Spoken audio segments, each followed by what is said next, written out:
ভারতবর্ষে।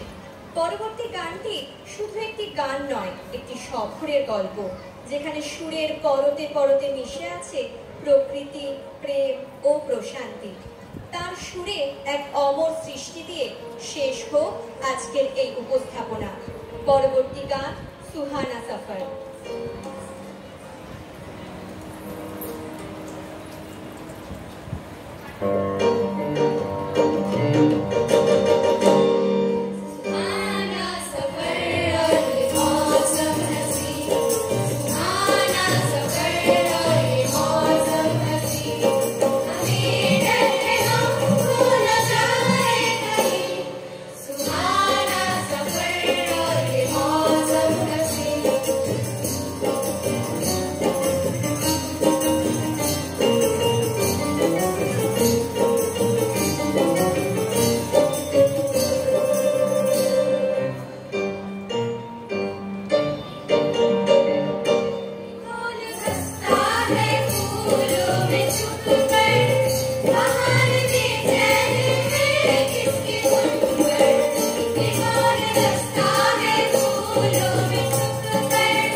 অসম্ভব, তবু আমাদের এই ক্ষুদ্র প্রয়াসে তাকে স্মরণ করার চেষ্টা করলাম।